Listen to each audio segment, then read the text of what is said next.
আসসালামু আলাইকুম। ভেট official BD চ্যানেলের পক্ষ থেকে আপনাদের সকলকে স্বাগতম। আজকে আমরা কথা বলবো জিঙ্ক ভেট সিরাপ সম্পর্কে। এটি একটি নাভানা ফার্মাসিউটিক্যাল কোম্পানির পণ্য।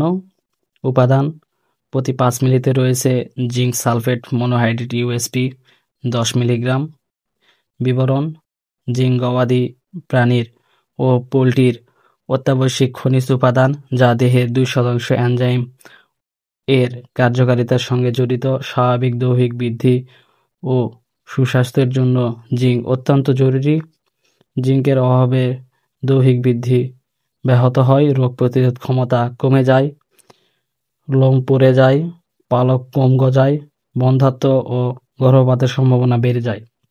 নির্দেশনা বা কোন কোন রোগের ক্ষেত্রে ব্যবহার করবেন: ক্ষুধামন্দা, ডায়রিয়া, দৈহিক বৃদ্ধি কম হওয়া, চর্মপ্রদাহ, লোম পড়ে যাওয়া, ম্যাস্টাইটিস, অন্ডকোষের যথাযথ বৃদ্ধি না হওয়া, লোম খাওয়া, খুরের অস্বাভাবিক বৃদ্ধি, পা খোঁড়া হয়ে যাওয়া, ঘা শুকাতে দেরি হওয়া, বিলম্ব হয় এবং দুর্বল রোগ প্রতিরোধ ক্ষমতা উৎপাদন হ্রাস ইত্যাদির ক্ষেত্রে নির্দেশিত। কতটুকু এবং কিভাবে ব্যবহার করবেন? পোলট্রির জন্য প্রতিরোধের জন্য 2 মিলি পার লিটার পানিতে 5 থেকে 7 দিন খাওয়াতে হবে।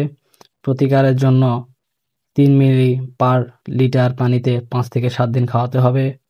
গরু মহিষের জন্য প্রতিদিন 50 থেকে 100 মিলি করে পরপর 5 থেকে 7 দিন খাওয়াতে হবে।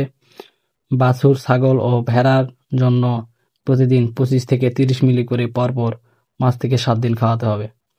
পোষা প্রাণীর জন্য প্রতিদিন 3 থেকে 6 মিলি করে পরপর 5 থেকে 7 দিন খাওয়াতে হবে এবং অথবা রেজিস্টারকৃত ভেটেরিনারি চিকিৎসকের পরামর্শে ব্যবহার করুন। প্রত্যাহারকাল: মাংস, দুধ ও ডিম 0 দিন। সংরক্ষণ: 30 ডিগ্রি সেলসিয়াস এর নিচে সংরক্ষণ করবেন। আলো থেকে দূরে রাখুন এবং সকল ঔষধ শিশুদের নাগালের বাইরে রাখুন।